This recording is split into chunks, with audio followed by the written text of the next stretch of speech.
Video. There we go.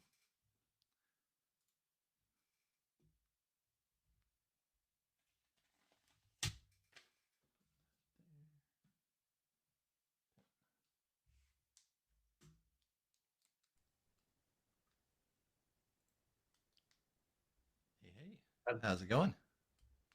All right, how are you? Pretty good. You took the hair down, yeah? I took it all off. Yeah, I took it all off. Yeah, last time I did that, I was wrestling, and I hated it and loved it at the same time. I'm gonna try it out for a bit. Yeah, yeah, yeah, yeah. It looks good. It suits you. Yeah, thank you.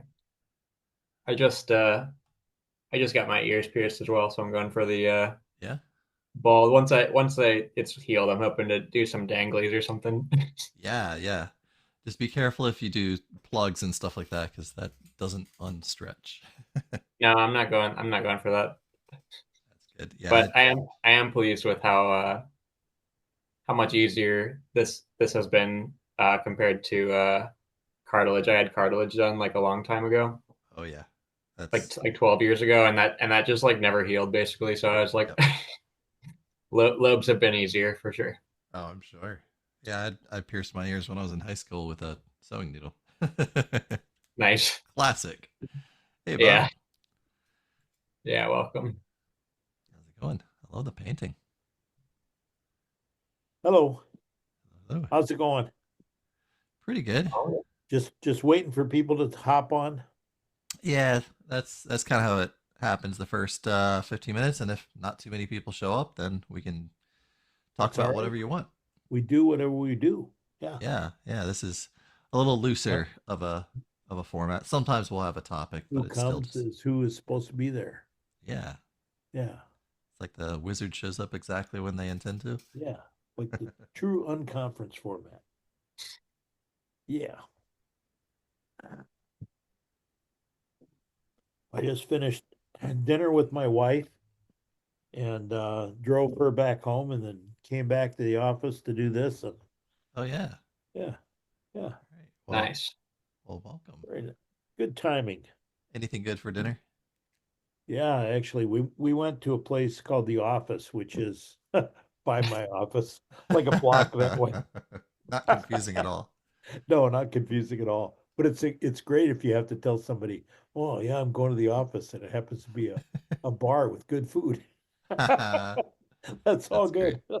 That's awesome. Yeah. Was Very it like nice. Americana fanfare sort of food? Yeah, yeah, it's I mean, your standard stuff, but they have a pretty good cook there, so they do a good job. They got a Very great cool. pot roast, they got a good salmon. They got great burgers, good salads. Yeah. I had fish fry tonight without the batter. I just ate the Mm. inside. So Yeah. I'm trying to be good these days. Every time I travel now, I have to remind myself not to eat the food that feels convenient, the You fried don't, food stuff like yeah, you that. don't want to do that because it's, Oh, it you know, destroys. especially the older you get, the harder it is too. Yeah. Oh, I just had to go to Dallas a couple weeks ago, and I had baked salmon and a few other meals, kind of like that, salads, poke bowls. yeah, It's good. so much cleaner to travel Oh that way. yeah, absolutely, absolutely. So, the format that you guys have a program tonight, or is it just we're just winging it? It's kind of open discussion. There were a few people. Okay. So what I do a lot of times is I'll let folks try to dictate how they want to run Yeah. the meetup. A lot of people haven't met each other, so there's a bit of socialization, networking, that sort of thing. But also, Yeah. sometimes people will say, "Hey, can we talk about Drupal Canvas, or can we talk about the Yeah. state of Drupal hosting?" And we've had a couple meetups like that where there was a designated topic, and we, spend maybe the first 10, 20 minutes kind of shooting Yeah. the shit Cool. and then get into it. I think there was a proposed topic. If the person that proposed it doesn't show up, then we can talk Yeah. about whatever we want. Yeah. Right. Right. So, and hard, not a hard start is what I'm hearing. Nah, no, not at Yeah. all. Yeah. There's nothing formal. I was a part of the Baltimore Drupal meetup for many, many years. That's Oh kind of yeah. like how I cut my teeth on Drupal at the very beginning, back in, shoot, Yeah, 16 years good. ago, something like that.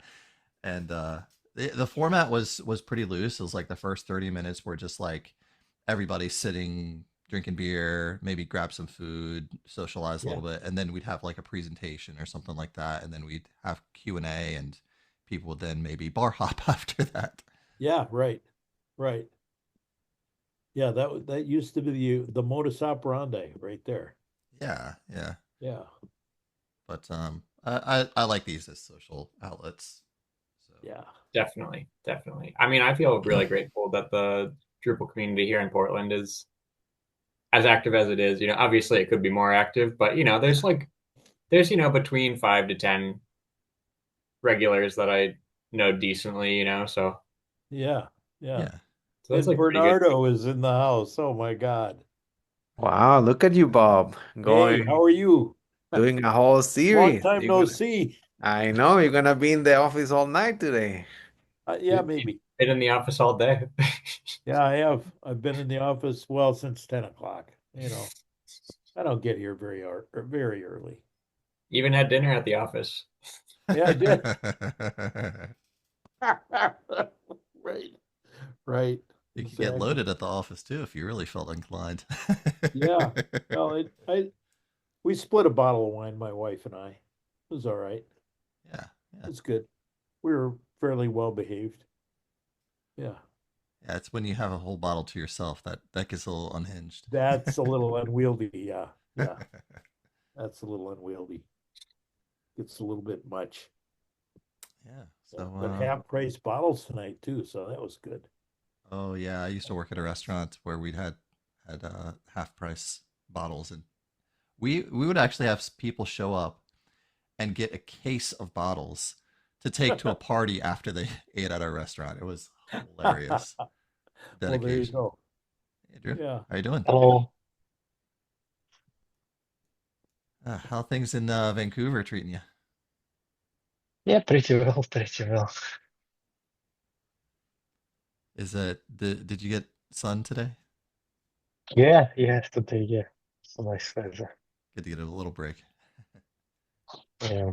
I think we're this may dip lower into the states as well, but I think we're supposed to get some sort of cold weather system coming in about a little more than a week, like around Valentine's Day.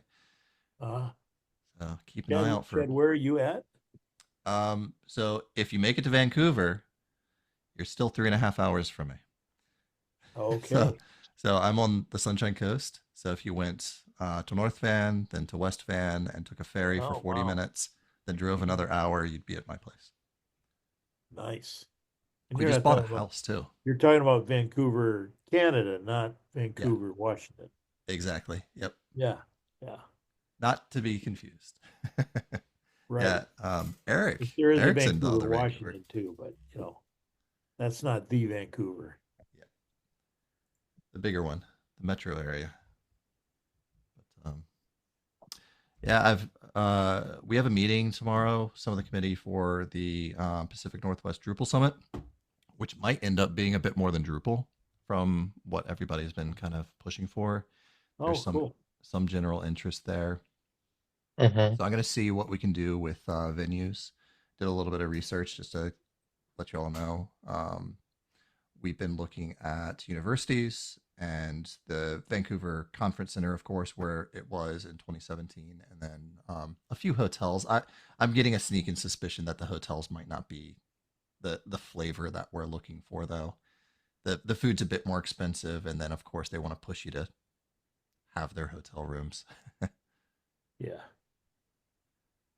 But we'll If you see. do a community college or if you know some people at a library, that's what we did last year for Chattanooga because the UTC library, I used to work for a university, but a university is really hard to get for free because the main area, the student center, they usually want to charge you, but the library is usually a different budget and they can sometimes allocate stuff and be like, yeah, come Good and no we'll help problem. you.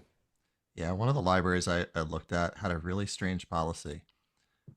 All of the invitees, up to 150 people, couldn't pay, and you couldn't promote the event publicly on a website or anything like that. Yeah, really weird. But That's I'm weird, like, yeah. okay, did I understand this? But yeah, that was the policy. It's like, But why have an event?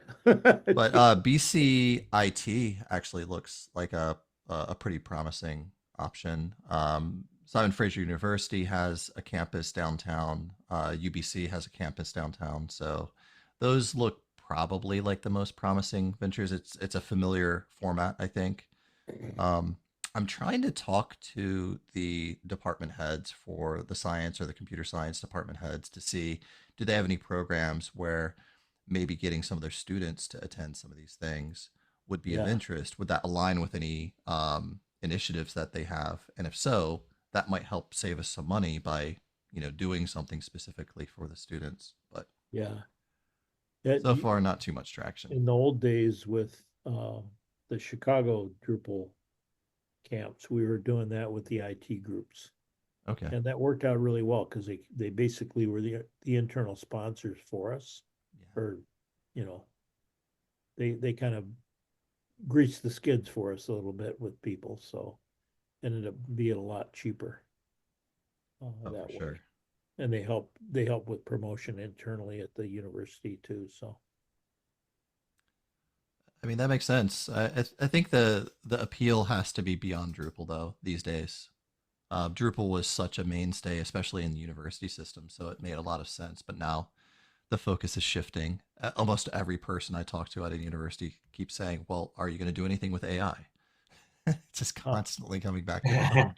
Who isn't? uh, Anyway, Yeah, um, that's interesting though.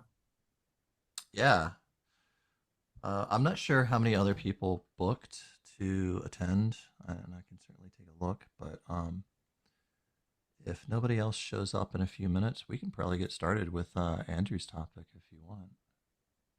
Let's see. I'm taking a look. When do you expect this is Drupal session in BC? Oh, sorry, what's that? You mentioned we are going to have some kind of Drupal session or Drupal summit in British Columbia. When we going to have? Oh, we're targeting mid-October. We're trying not to have it too close to DrupalCon Europe, which Uh-huh. is, I think that's early October. And we're also trying to avoid Thanksgiving in Canada, which is October 12th. So get a little bit of distance from that, but also not overlap with Halloween, which is towards the end of the month. So I think like as early as the 15th, as late as the 27th, somewhere in that time frame is what I've been looking at. We're also trying to coordinate with Bad Camp. So Mhm. make sure that we don't overlap and offer too much in that sense. Okay. At least we have 10 months, yeah? Eight actually, 8 months, yeah. Yeah, but if we're going to get sponsors and start to promote this sort of thing, we have to really find out what venue it is and what format we're talking about. right. Um, I think it was Eric who had said maybe still making it focused on like open source CMSs or at least open source web development as a whole, and that might keep the focus narrow enough that we still attract people from universities and agencies and things like that. Mhm. Yeah. Yeah. I do see that a few other people RSVP'd, but in the interest of time, yeah, I'm not sure if they'll end up showing. We do have some no shows. And in the interest of time, if you want, Andrew, I know you proposed discussing your module security approval. Yeah, it was like I have to this one. I have a Uh, lot of patches on the Drupal community, but it was my first model which I start and finish and try to publish it, and a little bit struggling with this security opt. so I'm just taking a look at what you said in Slack. This is the Light gallery formatter, is that the module? Yeah. Here, I sent link. yeah, I'm Yeah, gonna put it let in me. our chat too, just so everybody can see it. So that's your module. And the issue that you put up. So I guess this is your what 1.0 release. Yeah, it was reviewed. Honestly, I thought it's going to be a little bit quicker, but looks like not. It takes time. So basically, what I'm guessing this is an auto reply, if not just someone that goes around. It looks like they responded a month ago. Yeah.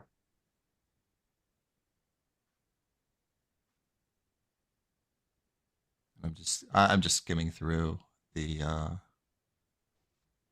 issue a little bit, see if so there's like a needs work, and it looks like you kind of went back and forth a little bit. So 29 days ago.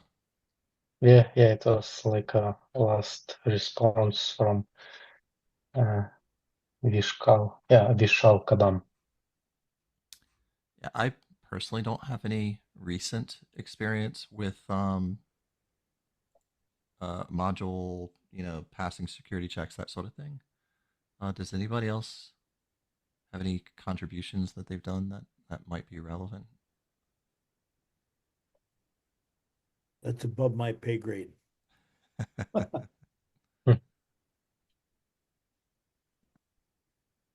Well, if there's one place, Andrew, that you might get some traction outside of the issue queue itself, which can really become a logjam sometimes, I'd say Slack. I'm not sure what channel, but I'd be surprised if there wasn't like a contrib channel. There is a I think there is a project maintainers channel Okay. or like a Yeah. module maintainer channel or something. Yes, there is. And there's also, you could also post a question in the security discussion Looks like channel, maybe it's just which is, below under the radar. So it's not like everybody and their brother in there, but it's security team folks. So they could maybe point you to the right place. Ah, yeah, it looks like there's a okay, channel good to just called know. maintainers.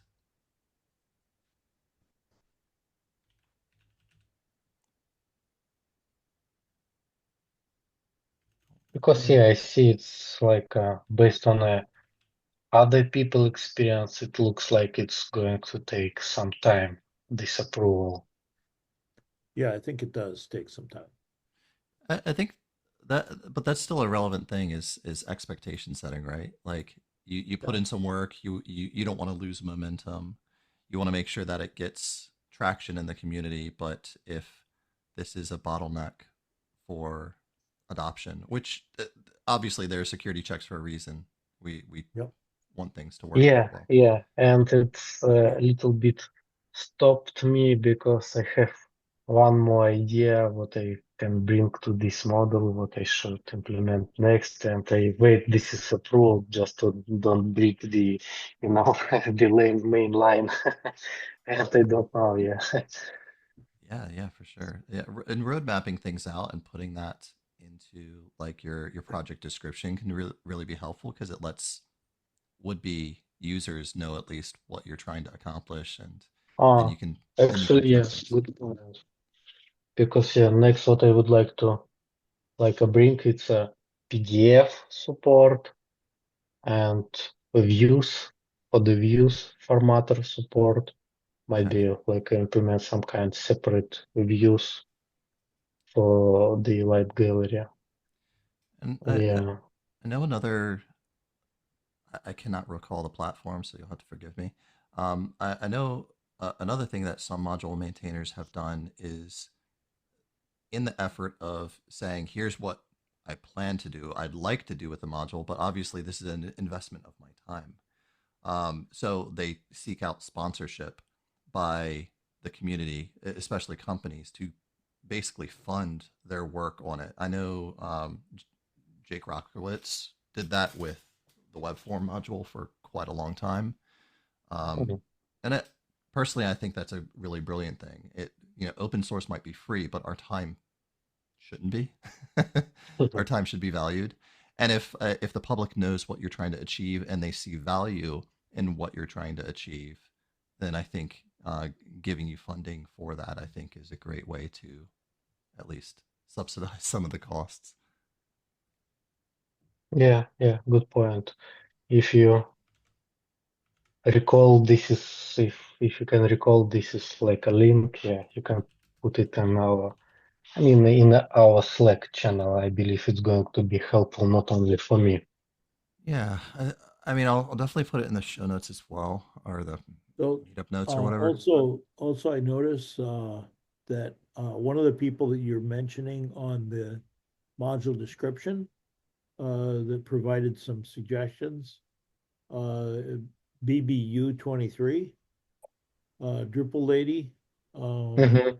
She can opt projects into security advisory coverage. So Okay. that's another avenue if you have any contact with her. Yeah, yeah. I You could wrote reach out and say, some. hey, so I know other people have done it that way too. So Yeah, she and another. I mean, they implement another model, Swiper Formatter, and I contribute couple patches to that model, and why yeah, we know each other, and yeah, I took a couple ideas from their model as well. Yeah, yeah, that's that'd be worth a contact, just to say, hey, can you help me out here? Because if they don't want to do it, or they want to get someone else, they know other people in that group. So they maybe could team up with somebody else, and both of two people have an eye on things, and that makes it a lot easier for somebody to say, yeah, let's opt them in. So yeah, yeah. I just sent email to them, but it's a good point. I'm going to also reach out to them through the LinkedIn, Yeah, cool. because maybe emails doesn't nobody read these Yeah, days. sometimes it's tough. Yeah, it looks like yeah, Jacob definitely. Rockowitz has a little bit of information on the web form module page itself, and it links out to Open Collective, and that's where he basically gets sponsorship for some of his work.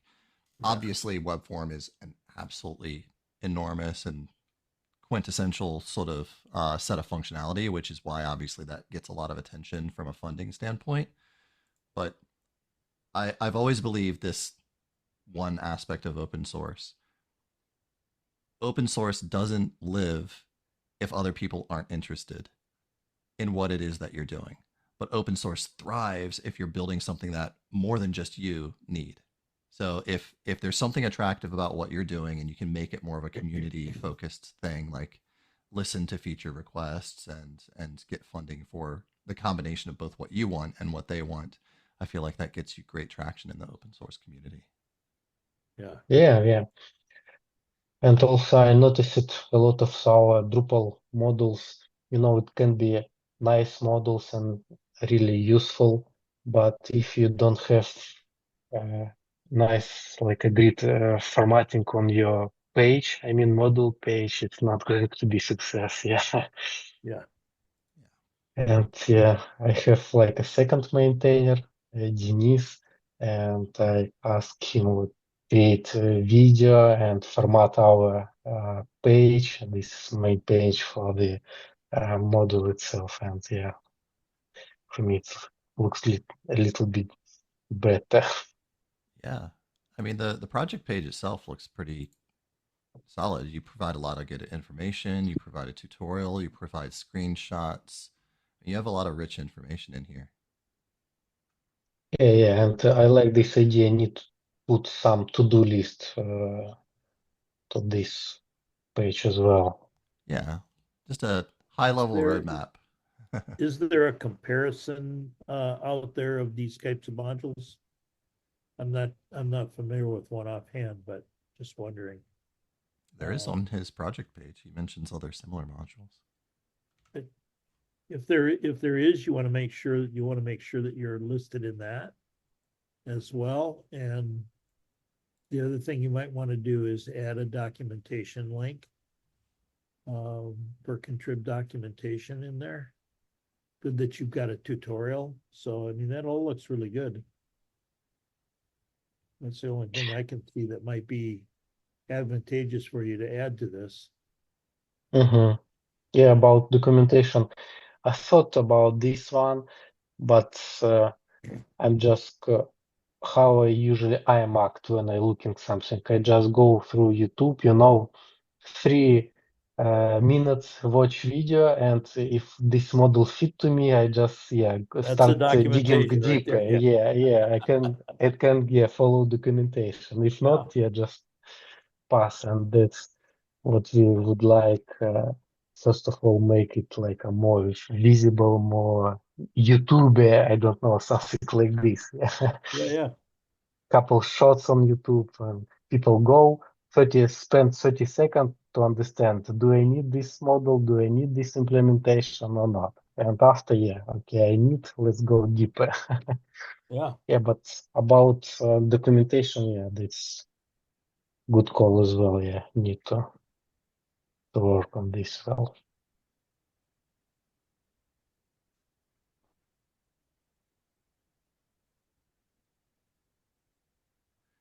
Taking notes. Well, so I'm kind of curious, Andrew, aside from the issue that you put up to try to navigate getting an official release and getting through the security review, what else have you done to try to understand what to expect or get that process to push through? I just read documentation, what we have for, I call like a general one. Yeah, send link to our Canadian chat. We have like this BC chat. Yeah, I think you have this link as well. Mhm. What does it called? I forgot the. Yeah, I think that the main Uh, Drupal Slack is definitely where you're going to see a lot of Vancouver people talk. Drupal user group. Yeah, I put it. Yeah, Yeah, that was my mainly bad. Yeah, I put it to Drupal Vancouver Drupal user group.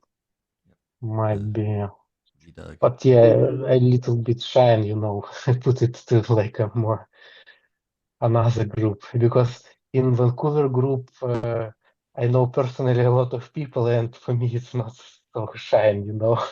Yeah. I still think that maybe getting into that maintainers group in the main Drupal Slack, people tend to be very generous with information, or at least pointing people in the right direction, sort of thing. Like, hey, maybe talk to this person or read this thing. Yeah. Um, so, Mhm. so I think that might be a good point to put out there. Takes courage. So I'm looking at the module page. Maybe I'm in the wrong place. Let me just double check that. On the module page, or I clicked on the module page, I thought, and went to issues, and that issue that you put up there is not showing up there.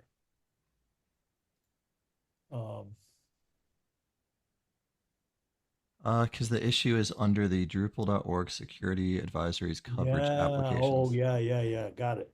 Yeah, Got which it. is its So it's own not project. linked, those issues aren't linked.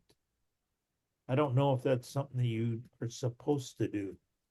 I really don't know. You mean like a create Like it's not linked to the project itself. I don't know if it's supposed to be or not. So I wouldn't link it without checking, but it mhm. seems to me that there ought to be some connection there anyway to the module. The issues on the module. I don't know. What do you think, Bernardo? You know? Let me have a look, for example, to other models. Yeah, I just don't know. No, yeah, for the just double check other models. I I kind of wouldn't be surprised if you didn't need to, just because I know I recently went through the process of like getting maintainership of a old module that Yeah. no one was touching, and that basically I started by making the issue in the issue queue for that module, but then was informed that I had to move that Ah, from the project that I was in to like another like project queue for basically for getting maintainership of things. So yeah, anyway, yeah. just that's like part of the workflow Yeah, is I actually don't know what the process is. I'm just curious. And to me, it seems like when you've got zero modules in there, yeah. or zero issues in the queue, maybe it would help to have at least a roadmap one in there, Mm-hmm. just to create a roadmap one. So at least they got one issue in the queue. Just like some kind of trigger, it can help trigger the process. Yeah, I mean, the first one might be, get the security coverage. I don't know. Mm-hmm. Oh, okay, yeah, going to try because I double check while we have this conversation, double check other models, and I see they don't have uh, all the count of all like a fresh models, and all issue is like a no, zero open and zero total. And this is model already covered through Drupal security. So Yeah. I did a little digging through the normal docs. I mean, every unsupported module has a little notification at the top that says this is not covered by the security policy, which goes to documentation pages. And I'm assuming, Andrew, that this is the page that you went to request what they call applying for permission to opt into the security advisory coverage. Ah, good. There's a one-time review process to get permission.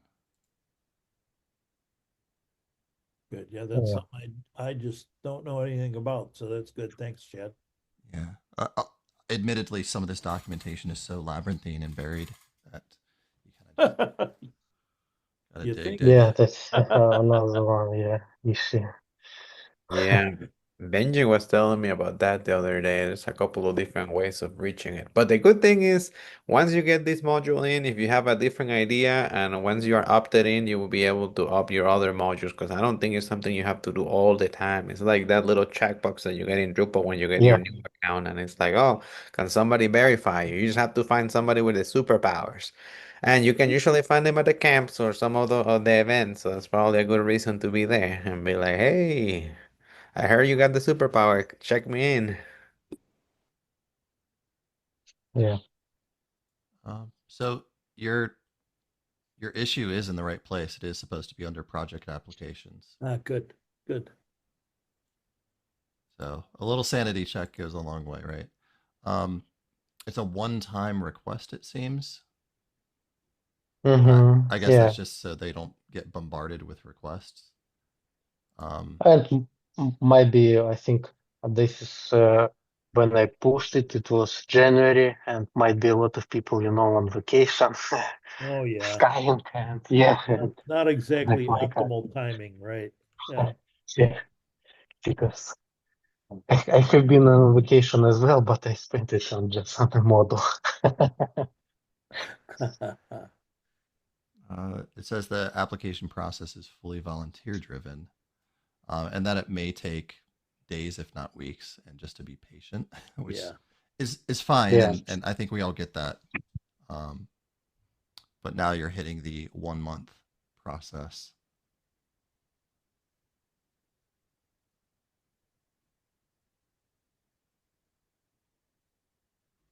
Trying to see it. I mean, it has a lot of like questions and answers in here too about Mm-hmm. things. Try to see if there's anything about like how long will this take? What if it takes too long? You did exactly what you're supposed to do. That the person indicated something that needed to change, and then you changed it, and now it's back in the needs review phase. It might help to see which volunteers closed the most recent issues, because it might be that that one volunteer is very active and you might be able to find him on Drupal Slack and be like, hey, because I know it might rotate around depending on the season and how people have time. So whoever closed the most recent issues, if you reach to that person might actually be on it. Yeah, I think, yeah, I should follow this advice. First of all, go to maintainers and ask people help, and after see what's happening. Yeah, I Cause actually have a project that I'm working on right now that I could try this out on. Yeah.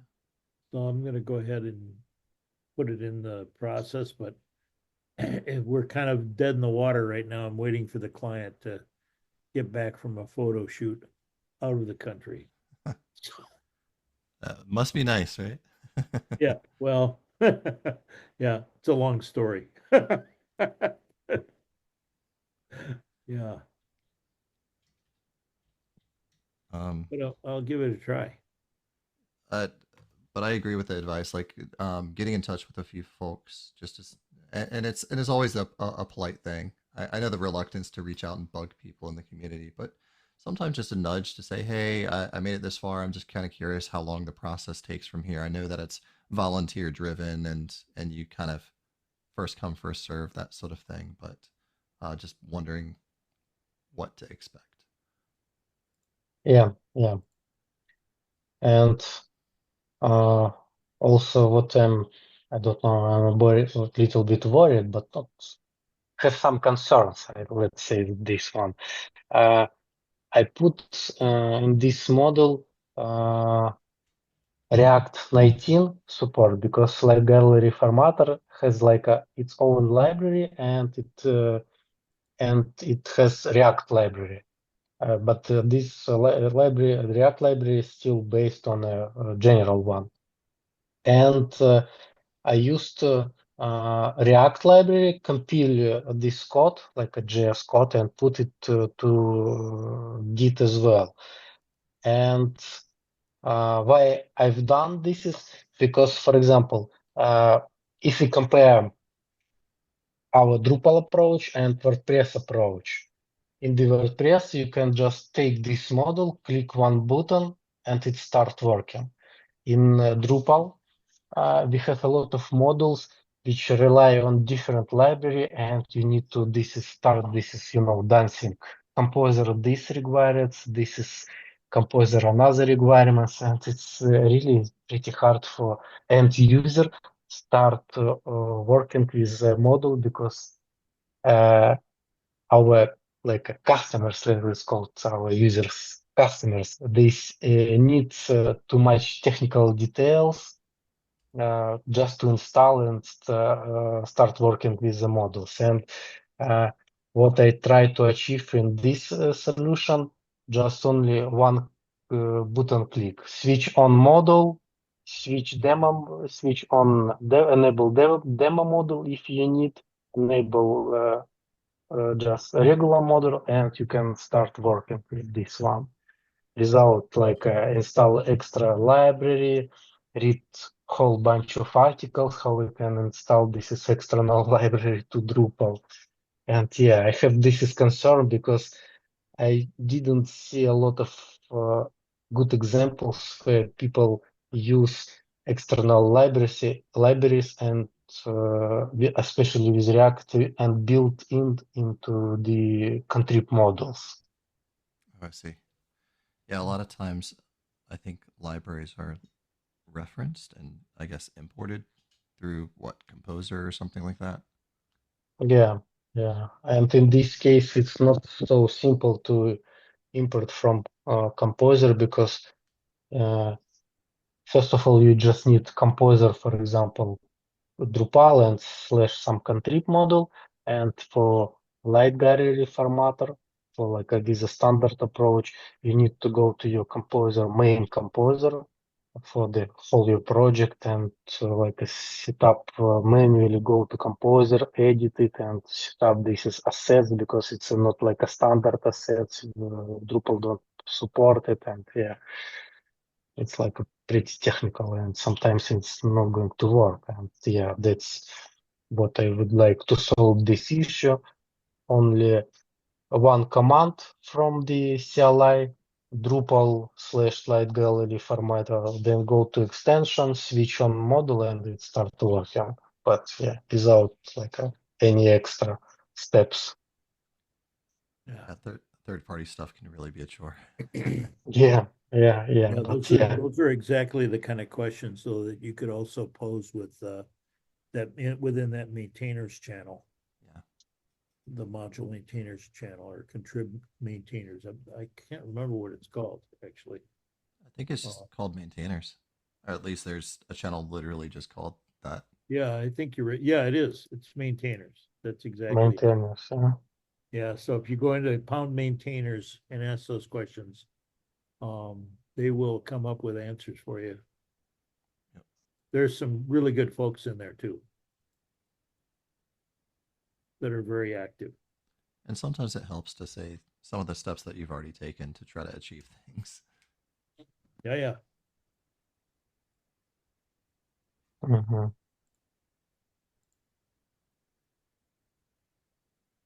I see a couple icons which I know from Australia. Laravulan, I know this guy.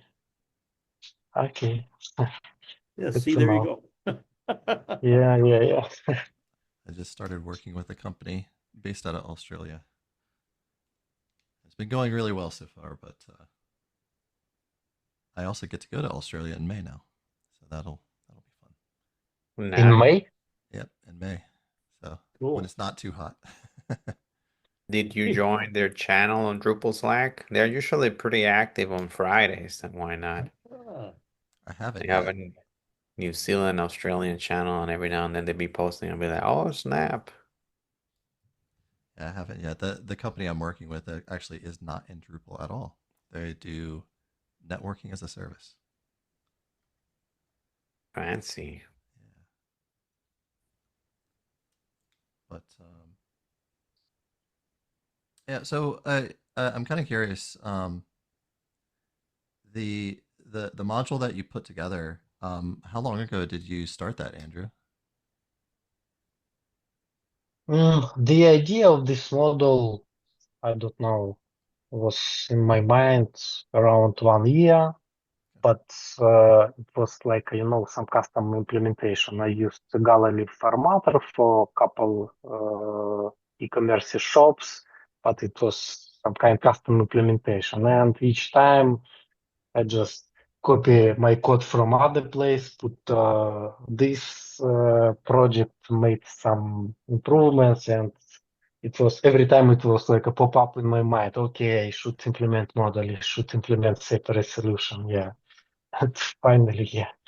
Because a lot of people will develop custom modules for Drupal and not contribute them to the community because they think, hey, my use case is so specialized. It's just for this website, or contributing it to the company, to the community comes with a bit of a social contract that a lot of people aren't really willing to commit to. But it is also how we avoid reinventing the wheel so many times. So if other people can benefit from it, in theory, you get help from the community to support it as well. So it kind of redeems itself. But this is also another fair, scary, fair or scary. When you have your own code and only a couple people can review it and say, "Oh, Andrew, this is, it's not nice." But when you contribute, it should be perfect because everybody can point to you, right? It's another level. Yeah. But it can also be a learning opportunity when you Yeah. when you show that vulnerability. Trust me, every single developer that puts something in contrib has some sort of skeletons in their closet, some sort of warts on their module. Oh, and yeah. and some are very willing to just acknowledge, especially creating issues in their own issue queue, to say, hey, this is a bug or a feature request or a security issue, and kind of tell on themselves Yeah. as a way of humility. But you're right. It is a very vulnerable place to be. But was it better is the enemy of good? I, Yeah. Perfect is the enemy of or what is it? It's the Voltaire. But oh, okay. yeah. So from the French. But I think Yeah, perfect is the enemy of good is what it is. yeah. Uh, I think that's right, yeah. I don't but know though. but I think it can be Perfect paralyzing of the enemy sometimes. of good. Trying to be perfect is almost an unachievable goal. Oh But yeah. but I'm struggling with that myself right now. so I like to think of everybody talks about MVPs. What is viable and what is the minimal effort to get there? And sometimes that's more of a theory or a hypothesis than it is a reality. But instead, flipping that around to say, what is the smallest thing that is effective that can just do the thing that I need it to do, and then we can improve upon that. And that's more like the lean startup sort of way of doing things. Small, testable things, then you iterate, iterate, iterate. In my current I've probably talked about it a bunch because I just presented on it last year, but I've been working on social post Facebook for like years now, and after my presentation and leading up to now, like the first time someone is like trying to contribute code to it, which feels really good, right? Because I've been like trying to keep this thing alive for so long now. It's like validation in the community. I've been kind of like bringing it back, and it's been nice that this person has been that one thankful, but two like wanting to contribute something. Anyway, what they're trying to add right now is they've opened a merge request for like basically native auto posting, meaning like the module itself can handle posting without needing another module to do it. Because right now I have it set up so that either like Empos, like my module, other module Empose, or like ECA, like something else will trigger posting basically. Um, and anyway, this person wanted to add like I don't want it to rely on any other modules like to do that. I just want it to be built into the module. I want to install the module and have it be able to work. You know, I'm like, okay, fine. But they added all this other stuff because they wanted it to be able to like if they delete a node that has where like something has been posted for, then like it will also delete the post that was associated with that node.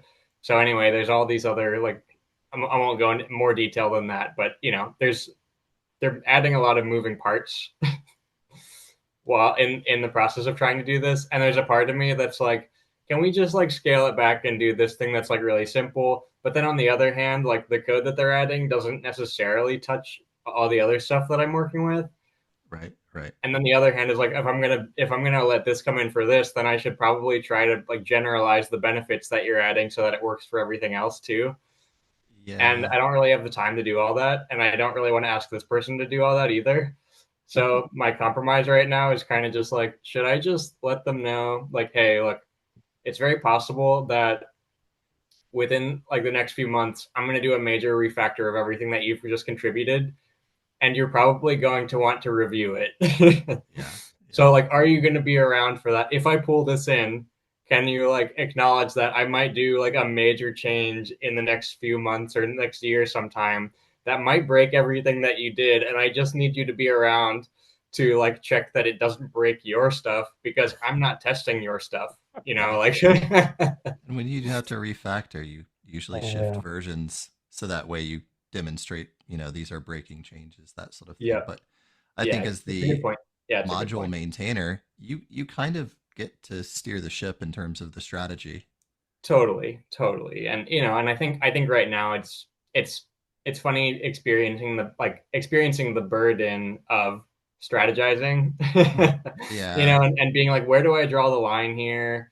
And what's helpful and what is not, you know, is like trying to figure out like because I want it's great to have someone contributing, but then they're also increasing the maintenance load, you know, so it's like And it's not how do you uncommon to have yeah, go ahead. like it's not uncommon for a module to become itself modular where you have submodules. So Yeah. like how many modules exist that rely on the web form module, but they're not part of core web form. Yeah. So, and that could be a part of your strategy as well. Is like, hey, look, I want to keep the payload and the maintenance for this light. Could we fork out what you have into its own project, which can rely on this, and then we can coordinate changes through versions, so that way, yours references a specific version level. If I refactor, you're aware of it, and then you could refactor to kind of upgrade in concert. Yeah. So I can definitely consider that. I'm probably going to be trying to make a decision by the end of this week because I don't want them waiting forever. But That goes back to the whole social contract thing, though. Like, Yeah. yeah, it's true. once you Yeah, put it's your true. stuff out there, there's a degree of a social contract, but you can also be fair to yourself about how much effort you're willing to commit, especially if Right. it's What's the unpaid. models? Sorry, James, to interrupt you. What's the models we are speaking? It's Could called you please? Social Post Facebook is what it's called. I'll put a link to it in here. Yeah, could you please? Yeah. There's this is one of many modules. I also remade Social Post Mastodon this year, and I'm working on a bunch of modules sort of in this automated posting ecosystem. It's this module in particular is one that kind of died back in like 2018 or something when because there were like a bunch of big changes going on in Drupal, the Facebook API, like and their Uh-huh. policies changed and like just like everything kind of broke it like within like a year and a half. And then I kind of got into Drupal like around that time and was looking at it and was like, I don't. This was the first thing that I touched in Drupal. Actually, this was the first module that I really worked on, and it's really come a long way, which feels really good that it's working as it does now. Because when I first got in, I had no idea how it worked. Yeah. So if somebody wanted to create, there are a lot of these third-party services that syndicate your content to social media, and it sounds like your module would be something that somebody would consider to kind of assemble that type of a utility on their own, especially if they're, I'm against Hootsuite and I don't want to use it because of reasons. I'd rather just make my own, and it sounds like this would be a good example of that. 100%. Yeah, 100%. Yeah. I mean this. I really have this just as like I want to be able to control all your social media posts from your Drupal site, right? When you publish an article, I want to be able to control what content gets posted about about that article on every site, all in the same place while you're editing the node. And I have that basically done. It's still like work to configure and stuff, but it's getting better and better. But this is a part of a much bigger effort that I've been working on for I guess well, I don't know how many years now, but Cool. this So decade. not long ago, I was having one of my folks look into social posting type apps, and we didn't find anything we liked to do that kind of thing. And I know. yeah, there's just nothing out there. So I'm interested in trying that out. Next, this Bernardo knows that I'm going to be going to Florida Drupal camp. Oh, nice. This is going to be my first trip to that, and I know that the event platform folks are going to be there, and or some of them anyway. And I know Bernardo's worked on the Florida camp thing and the theme and everything with that. So I'm hoping to get some conversation on what else can we add into the kind of, I don't know, site template to be able to help with that kind of thing. Because like mid camp, for the Chicago Drupal camp, we're using Buffer, I want to say, to do posts. So there's a third party app that we're probably paying for. Yeah, Why are we paying for that shit? I don't get it. It doesn't make sense. Oh, we have the power. Why do we have to get your hand out of my pocket? Go away, you third party people. But I think but what I think happens Buffer. Oh, go ahead, Chad. Sorry. Uh, I think what happens sometimes, if we're talking like event planning sites, is a lot of times the events are annual. So these sites they get groomed by a team of volunteers, to the point of the functionality and the information that they need. But Yeah. then I think Keegan, to your point, time passes and the APIs that those modules rely on can change. And the module maintainer may just say, I'm not dealing with this crap. And then they check out, and then come next year, all this functionality that served you the previous year may really need a lot of work, and you may abandon it for a third party that's just, it just Yeah. works sort of thing. That's basically what happened to the social post Facebook module before I picked it back up. And I've wanted the whole social post ecosystem, because there's a social post LinkedIn, there's a Twitter. Someone made social post X, which is the same thing as Twitter, but they took away some functionality and tried to simplify it. Like, anyway, there's like 5 or 6 different ones, and I've wanted to like coordinate with the people who maintain all of them, because all of them have basically the same code, which are slowly diverging because I don't have maintainership of some of these other modules, and I don't have close enough relations with the other people who are maintaining those. So it's like I want to try to pull them all together and have them be, growing with each other, but it's just Like it's one hard. social post module, and then you turn on and off the platforms that you want to interact with. There is basically, yeah, there is. It's underlying though. It basically sets up kind of like how the database structures work a little bit, in terms of how the user entries, like user social like login, like authentication details get stored in the database basically. And Right. I don't know, it probably provides some helpful classes for interacting, with like the whole authentication process. But anyway, that's too much detail. It's the main thing is I'm very very interested in uh obviously module maintainership, and the conversation we were just having on like, how do we balance our role in this, but at the same time, how do we also grow other people's roles while not having it be a huge burden, just trying to lessen the burden, like it's like the funny little paradox of like, I want to like make this less work, but the process of doing that is a lot of work. Yeah. So any of these other people that are on this module, are they working with you on this? Or are they just They're, still there, just kind of,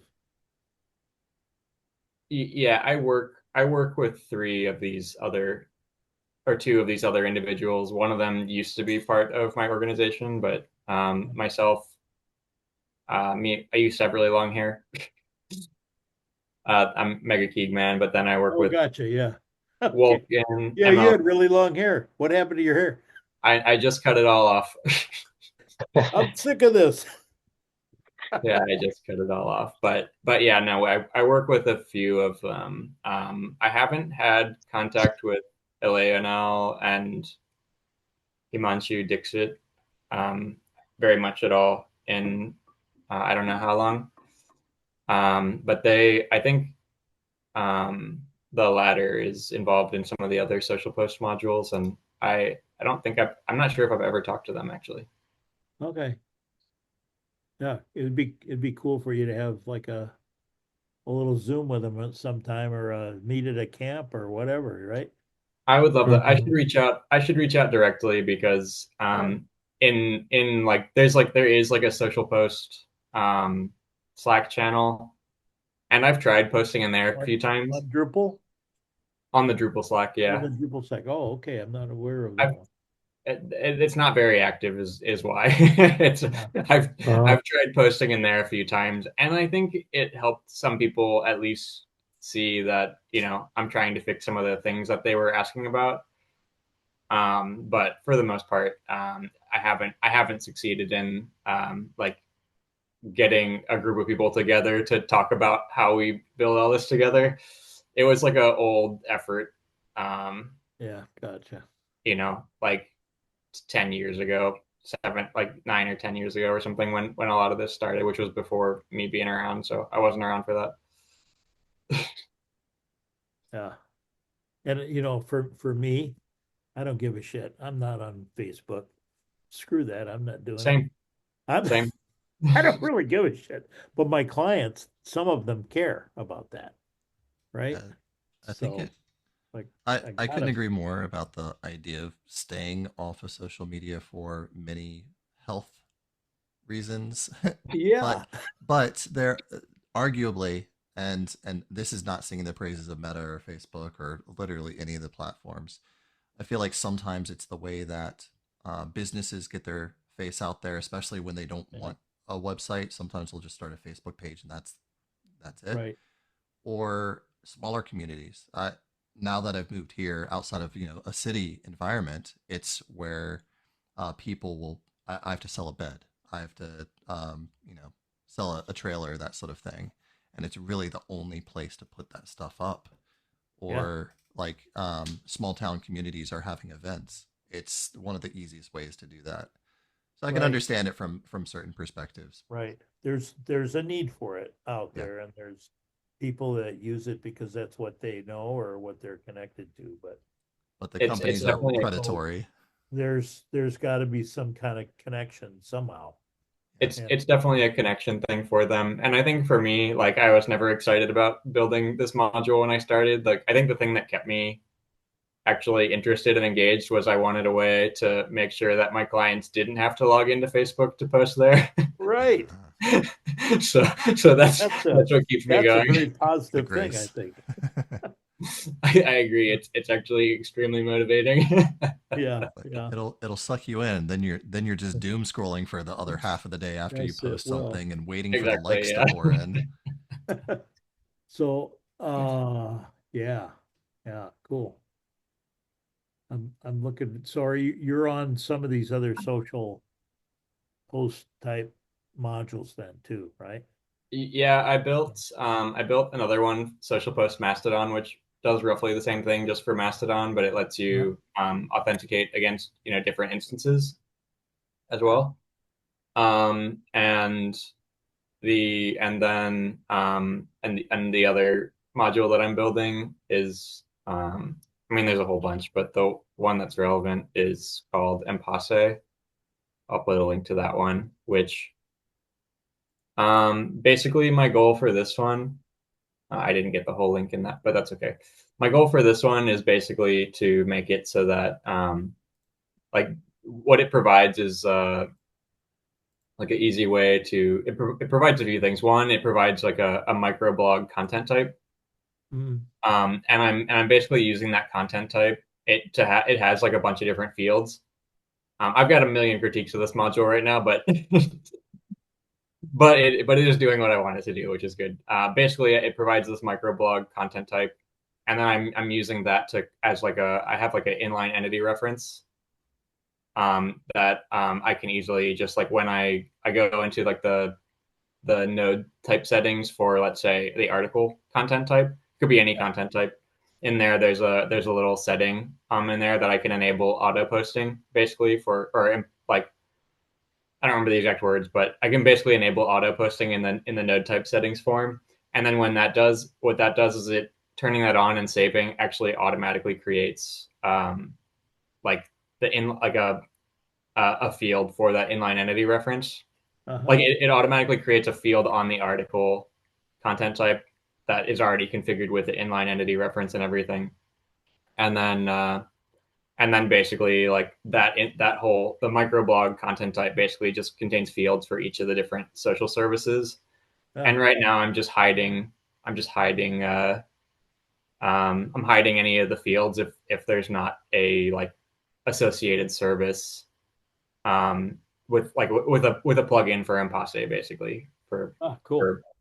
so that's how I'm doing it right now. Is I and actually the whole reason I built this was I really wanted a way, because I was doing a lot of publishing for one of my clients. They're doing publishing on a cron job, and so a lot of the other a lot of the other tools for like there are a lot of other ways to post to Mastodon or the Fediverse or to Twitter. Like we were using Bridgie and like the IndieWeb module for a little while.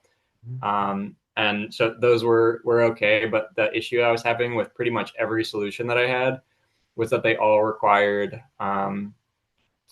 that you are like on the page that like when you save it.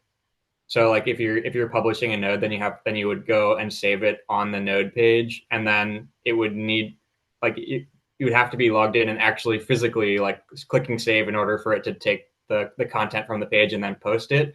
where I didn't want it to do that. I just wanted it to post like on a cron job basically, so Oh, no one needed, so I didn't want anyone to have to be like on the page clicking save, because this, my client, basically they have like 8 pages that save at 8 p.m. every night, it's like, so yeah, when all those save it, like I don't want to have to go and click save on 8 pages every night. Like it should just happen at 8 p.m. and then the yeah, post should go out like, when the articles get published.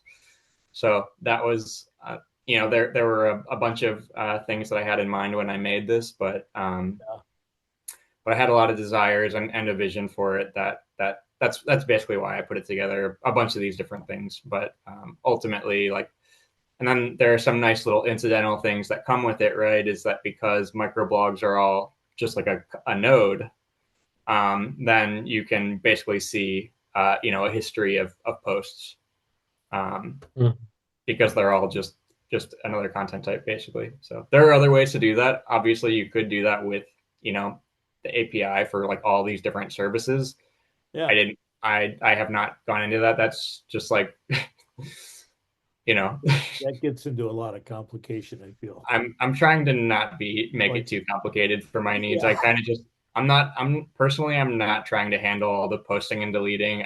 I just want it to post. Like that's all I need. I don't need to be reading everything back on my site. yeah, So yeah. I totally agree with that. So you're working with our Agaric? yeah, that's That's the right. name. That's with Benjamin. That's right. Yep. Yeah, I've known Benjamin for a while, so tell him I say hey. He's been around in the Drupal community for a while, so Yes, yeah, all right, I'll let him know you say hey, good guy. Yeah, for sure. yeah, good guy. That's He cool. really is. I'm so happy to work with him. Yeah, he is. He's been a really good mentor for me. Yeah, and he's really into the nonprofit space too. And I'm trying to think of what God, what was it? We're using something that you guys put together on the oh God, what was it? What am I trying to say here? The platform you guys had. I'll see it. Utopia. Yeah, Drutopia. So we Oh, were doing cool. some Utopia. posts on Druptopia when we were working on the Drupal recipes stuff Yeah, with that's Fox right. Valley Okay. Drupal. And we have a whole bunch of posts out there that we did as we were doing those meetings. And I assume they're still there. I don't know. I don't think I ever pulled them all down, but that was before Drupal recipes started to be like a Drupal initiative type of thing. Oh, So it's okay. kind of, wow, okay. So now we're doing Drupal recipes as an initiative. And that was one of the things that we were talking about was be cool to have a nice set of like standard operating procedures or standard builds that Yeah. everybody would kind of buy into. And but the hard part with that was we were just documenting them. What we wanted to get to was a way to put them in code. And that's where recipes, I think, started to really come into play, which was Yeah. cool. So um, that was a lot of fun. That was with our Fox Valley Drupal group. But yeah. But I think I still have those posts out there. I have to go look.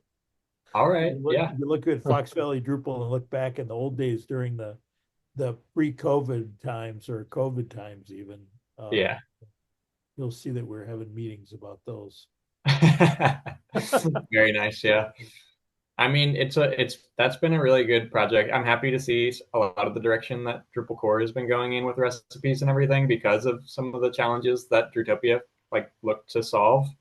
Yeah, And I wish that some of it went a little bit better. Like it's been fine, but I think the biggest challenge and the biggest thing that I've learned working on Drutopia has been like that trying to both maintain a set of like configuration of like a opinionated configuration, but then also have like an update process for like yeah, basically keeping up to date with the upstream, yeah. while also supporting customizations That's is actually just like I don't want to say it's entirely fraught, but like It's hard. It works, but I totally understand why they went that direction because I was involved in that process. I was like, Yeah, it's a really hard thing to do. it's so How do hard. you update those damn things once you get them out there? It was much It's easier so to hard. Yeah. apply the recipe. Now it's in configuration. You can do that. So if you need Yeah. to get up to speed with what the recipe does now, you have to just read through the change logs and figure out what you want to add and add them in configuration. So it's not that Yeah. hard, but I don't know. I'm 6 1/2 dozen of the other of it at this point. It helps as long as you have a good change log for sure. Yeah, yeah, yeah, yeah. And it is. They do try to do that with all of their with all the recipe stuff and the Drupal CMS stuff. They've tried to do that to the degree Nice. that they can, you know. But yeah, so it's a challenge though. Yeah. So I have this one site that I was talking about before. I wonder if I could maybe, I got a little work I got to do on it. I could share with you guys what I do. Sure. Yeah, go for it. If that Okay, would be yeah. interesting at all. And one of the things I want to do, Andrew, is put your module in there too, because it's that photo thing that I was talking about. Okay, We'll add your would be module in. We'll nice. see what it does. But if you bear with me for 1 second, so this lady whose husband I've known for 40 years, and they're pretty well-to-do people. And she puts together these books of these trips that they go on with all of her photos.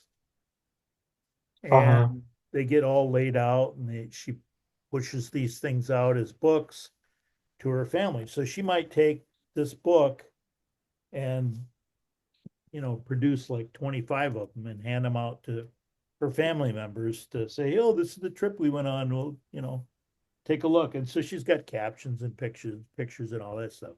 But she's got thousands of these pictures, these photos that she's done, and she's pretty good. She's got some good photos out there. So they said, Bob, we want you to make a website for us. I'm like, oh shit, I don't know. Come on. Uh, So they're paying me a little bit of money. So I'm keeping the scope real tight, right? I'm not doing much unless I've got to kind of do it. But if I can share my screen, I'll show you what I've got going right now. I haven't spent a ton of time on this, but can I share here? Yeah. Yeah. Yeah. Yeah, there we go. Oh, here we go. Let me get to where the site is right now. So there we go. And I haven't touched this for a little while. So it's a little out of date. Am I sharing? I don't think it's loaded for me yeah, yet. I see black screen. There we go. Ah, You got okay, me? yeah, Yep. You got See me it now? yeah, now. good. Okay, cool. Yeah. All right, so I'll try to make this short and sweet. I don't really have much of a plan, but so it's been updated with core. There's a lot of stuff that's not updated out here. I haven't turned Canvas on yet. I'll probably do that at some point. So it's there and out of date. And theme wise, I've got the drip yard themes. I don't know if you've heard about them. I've got the drip yard theme right now. I'm just running the Drupal CMS. So this is a Drupal CMS site that I put together in about October. Just kind of threw it together. And I added some stuff to it. So first step I'm going to do here, I just pulled in some things, putting the Neon Byte sub theme up there. Pulling that in from what I had. So let's just do a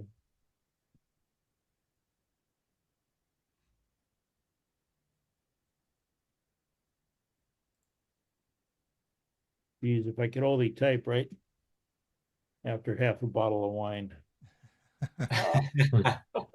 Well, maybe if you have the other half of the bottle, you'll hit the Balmer peak. Oh no! Oh no! Look out! It's all gonna break. Let me just first update it, and then we'll add your module in. So just I gotta get this kind of kicked off here before the end of the week because I gotta call her and say, hey, Maria Rosa, what the hell's going on? You said you'd call me after Christmas. It's that way after Christmas now. Well, after Christmas can be a very long period of time. It's a very long Yeah, period of time. till She took another another Christmas, couple you know. trips and who knows what the hell. Yeah. So we'll What see. about the photo itself? Do Say you again? save it in a Drupal? What about photo itself? Do you save it in a Drupal or use another bin for the photos? Well, right now I haven't got any views set up at all. I just have the basic media stuff put together for her image, and I've Uh-huh, got a content type for her basically trip portfolio that she adds media items onto that content record. uh-huh. And that's where I'm at right now. I haven't done any views yet at all. So, okay, Mm-hmm. so we're updated here. So let's just go ahead and do a You mean your main storage is like your hosting where you have Drupal, right? It's not like yeah, it's Amazon in media. hosting They're or all the photos are media items, media records. Mhm. Okay, and then they physically presented on your hosting platform, yeah? It's not like a Yeah, separate hosting for the I've got media. a Linode server out there that I'm hosting the dev site on right now. It's only on dev right now. Mm-hmm. So it's just out there so that she can take a look at it and work with it and put her content up there. So she's building her content right now. Mm-hmm. And I don't, as far as I know, she hasn't done anything on the dev site since about October. So it's been a while since she's done anything. I just do my database update, make sure we don't have anything there and get my config exported. Then I'm back to square one. Or should be in theory. And if it doesn't look like it, I'm not pushing it anywhere. It's just local here. So It's a live demo. what's that? It's a live demo. Live building demo, yeah.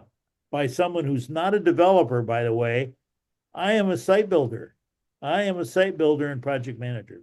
And yeah, so that's my role. I don't do any programming. You are until you aren't.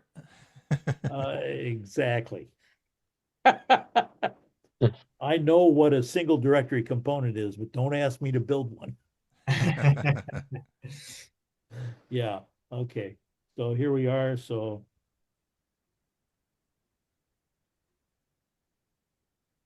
get see. Can you guys see that? Okay.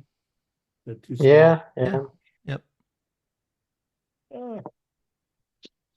I could jump it up just a bit, make it easier. Somebody like me, I wouldn't be able to see this right now. Where you're at. Come on.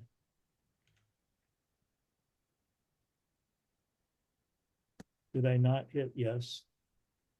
Oh, okay. I'm still in the deploy. It's doing the config.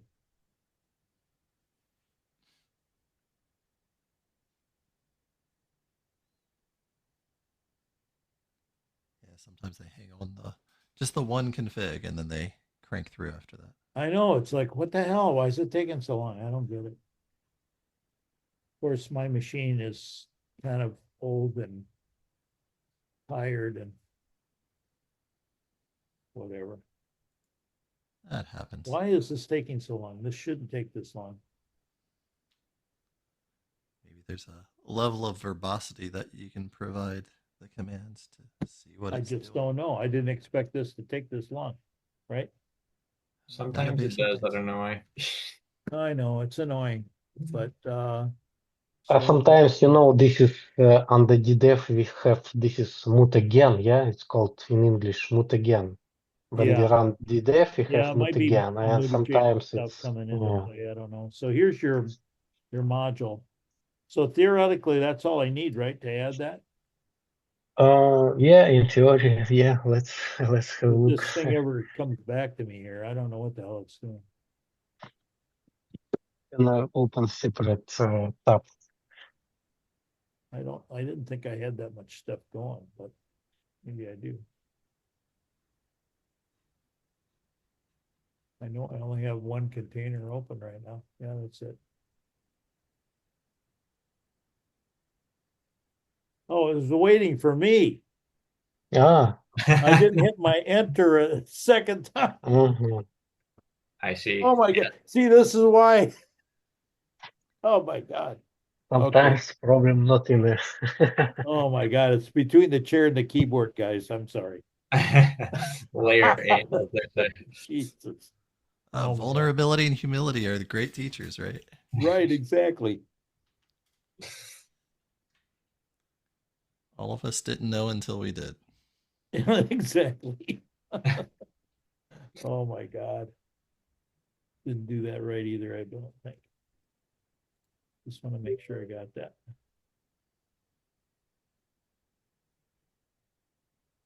Yeah, I should have had another glass of wine. What I should have done. Okay. All right. It's okay. I just, for the first time today, I've had this issue open for one of my clients on a Drupal 7 site for like since like June 2024. Oh man. And today was the first time that I could reproduce the issue and understand what was causing it. So Yep. You feel You just crazy until you don't. I know, yeah. yeah, exactly. Jesus. You just reminds me about Drupal 7. Big. A couple days back, I have a project. It's like some kind of volunteers project, and this project on a Drupal 7. I log into Drupal 7 project, go to this status report page, and this status report page all red. This is because it's a Drupal 7. It doesn't support nothing. I take screenshot, close the page, and that's it. Send them like this is screenshot and tell him maybe it's time to move to Drupal level. Yeah. Yeah. Okay, so we should be in pretty good shape here now, theoretically. I copied that Yeah, in module theory, thing, so let's take a look and see what we got here, just to make sure everything looks halfway decent. Enough to move forward right now anyway. I can always step back. Okay, so we're 11.3.2, that's good. We updated all the things, that's good. I got a few things goofy out here, but not a big deal, I don't think. And development wise, we got the big sync is good. Updates, where we at? Should be good there too.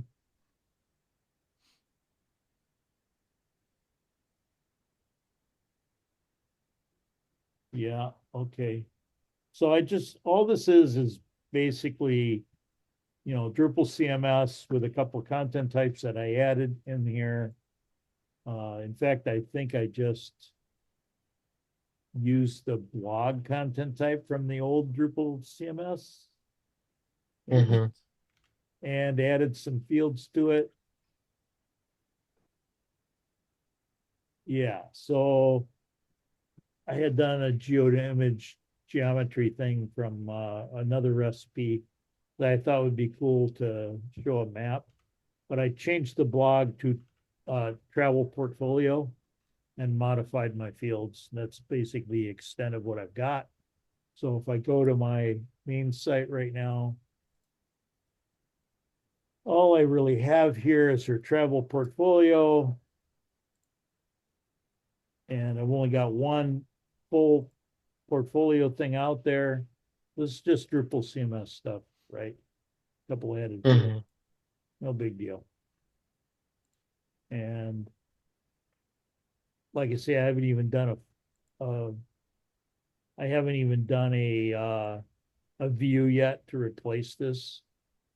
But what I have done is added in the ability to add multiple photos, alt tagging by, in bulk by with the AI stuff. And she's on her merry way of building some content. Well, that's where we are, right? So, That's Mhm. pretty good so far. yeah, Yeah, I pretty good. I for like it. quick, stupid, dumb, and fat and happy. And I have not yet changed over, but I am going to be using the Neon Bite theme. I don't know if you guys know Drip Yard and Mike Herschel and Andy Gibb. Andy Giles. They created a company called Drip Yard. They're selling themes. So Maria Rosa can afford to pay $500 for this base theme and a year of support, rather than having me try to code it with our people, because Yeah. I'm not doing that. Mhm. So we'll change this. We'll set it as default for the Neon Bite theme and move forward with that. This is not yet updated because I think I'm on 1.0.6 and it's 1.1.0 as of earlier this week. So I haven't updated that or turned it on even yet, so I'm not gonna mess with that. But here's our light gallery thing. I copied that already, so I should have that in there. Yeah, you need to go to extension and switch on, enable it. Yeah, but I first have to get it, right? So this is just pulling it in. I haven't pulled it in yet, so Ah, yeah.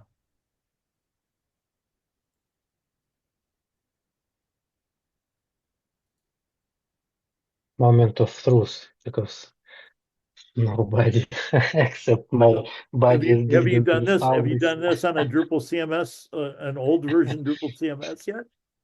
No, on Oh, Drupal there I we go. It didn't worked. test it. Yeah, no, it's only installation process. You still, Works so far. yeah. Okay.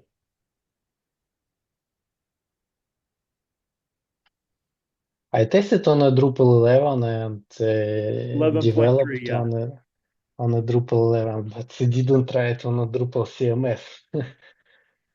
Yeah, should work, right? I Gallery, hope so. Well, you'll know formatted. when you hit enter. We will. If I spell it right. Oh, I got to put another T in there. This is the other thing Bob doesn't do so well is type. That's why I'm not a developer, because I can't type. I try to type all the time, and I have to say Ben is always complaining at me to copy paste. Well, Yeah, I do the same. thankfully, Sort a of, lot of It's always editors, better for me, let me tell you. a yeah, lot of just editors copy will, and Okay, so we should be there. So we should be good.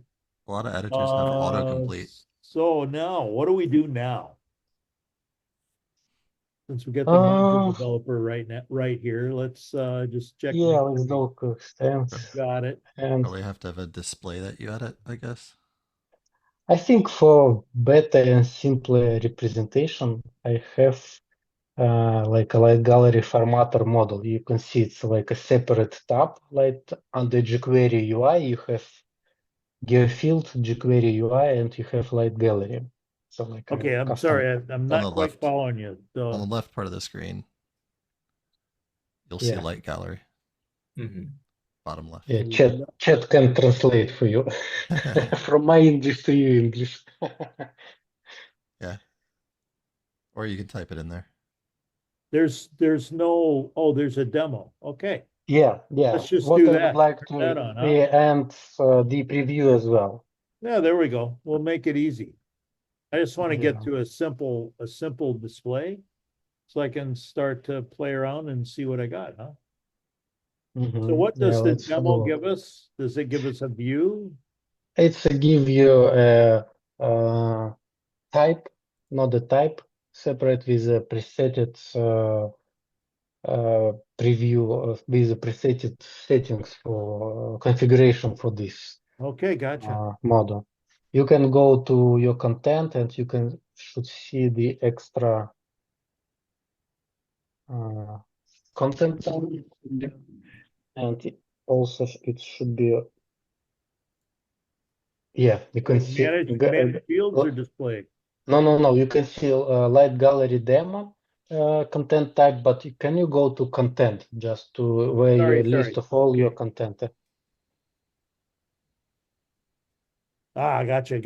Okay, Yeah, here we you go. can click on Right, here this it is. one, Beautiful. and yeah, this is like a demo example. Yeah. There we go.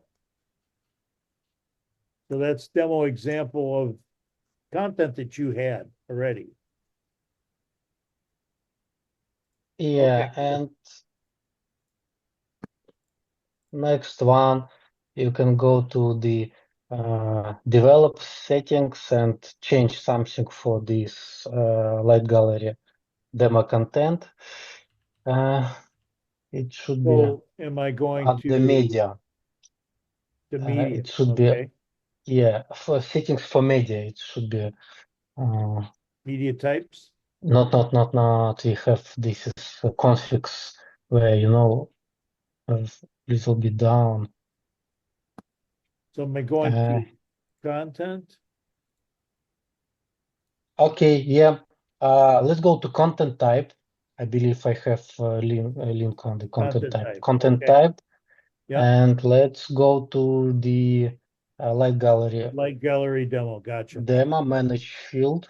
Manage fields. All right.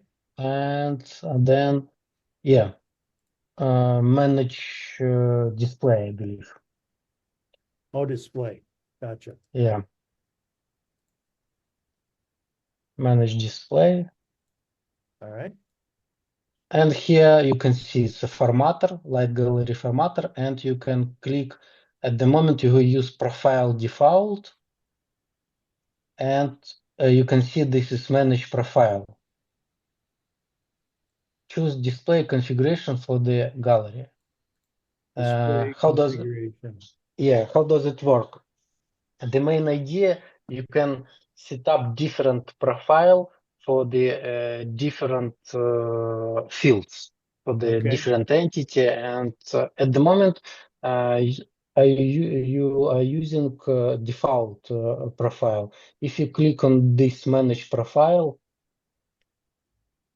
link, choose the display configuration for the gallery, manage profile. Yeah, There. Sorry. yeah, Yeah, it was hiding from my eyes. yeah. Sorry. My English still not good. That's okay. That's okay.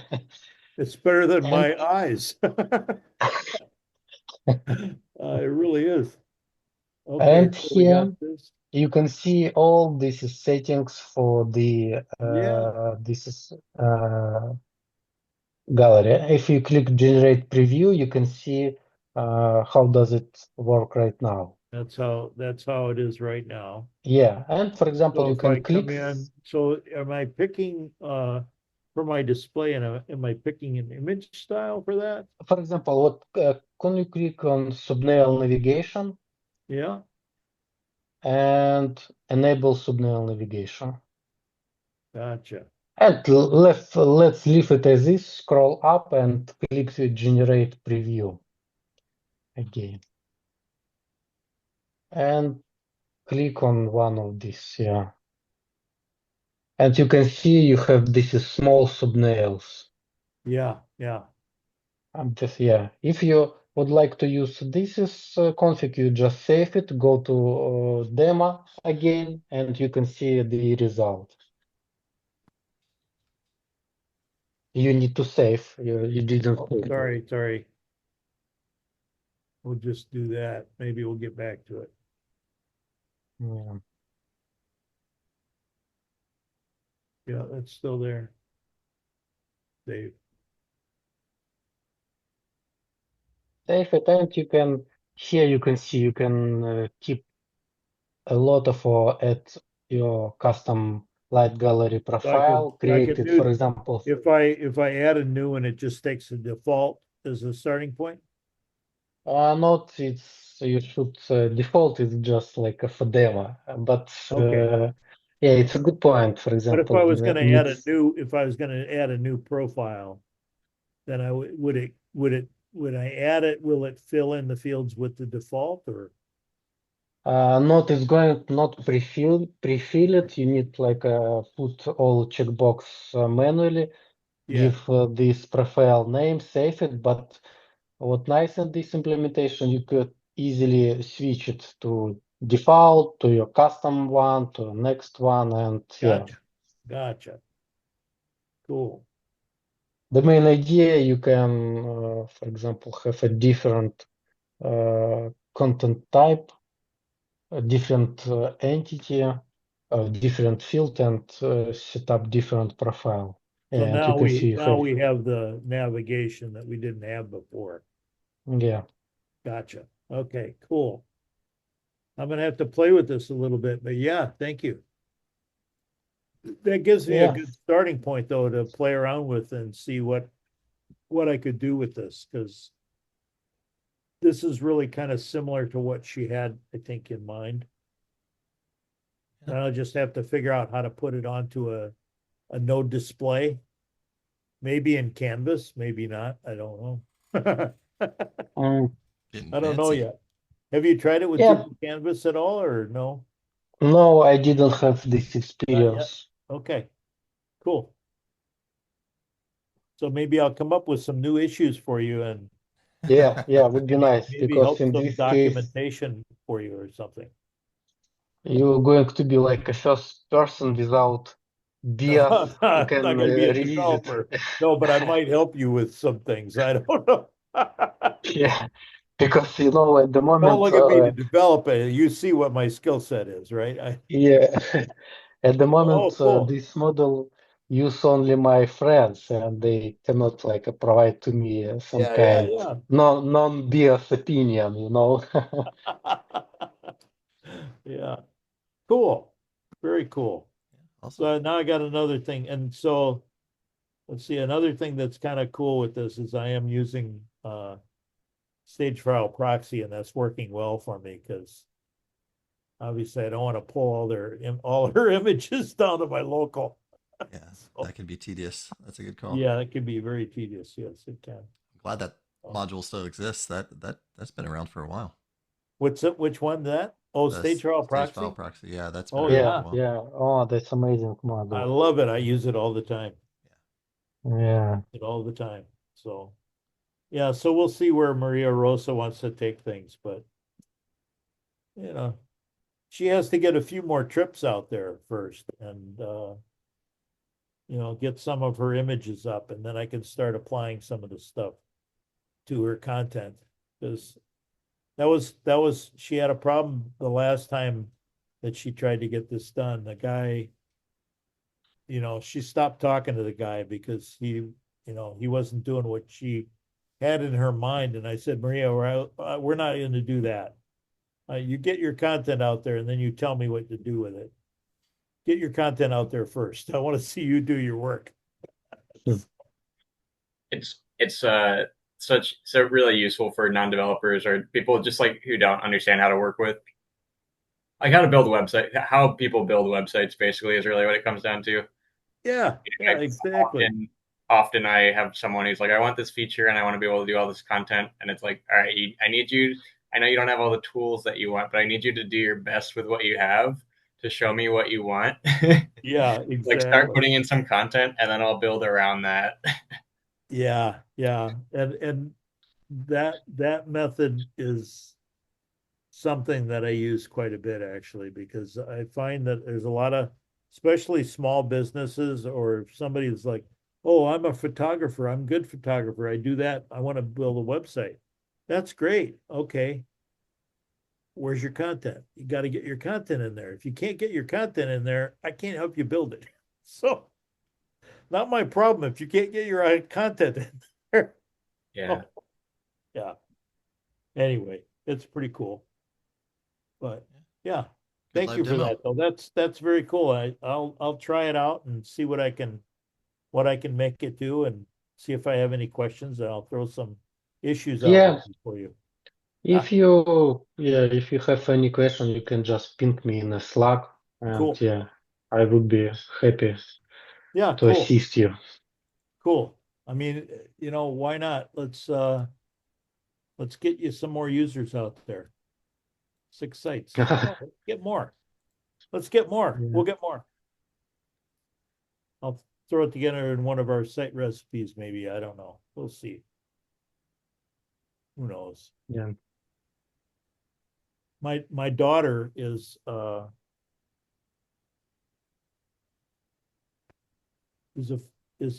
artist, and so she's got, let's view all works, that's easier. And she's got a lot of different works Mhm. out there. She's a professor of drawing and painting at Boise State. That's impressive. And these are big images. These are big things. This one, that one's not so big. Like a mixed media sort of thing. Yeah, and she's doing a lot of like these like really awesome painted, woven things. Then this thing is like huge. It's 49 by 48, Wow. 6 inches thick.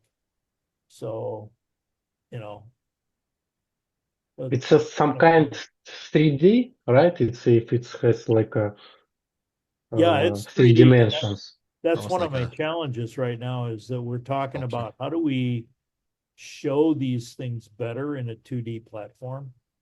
Because a lot of her work is very 3-dimensional, Maybe multiple angles. multiple angles, and certainly this one's like, not sure how long that is, but we didn't measure it, I guess, as it was displayed, but that's easily 20 feet long in the gallery she had installed it in. So,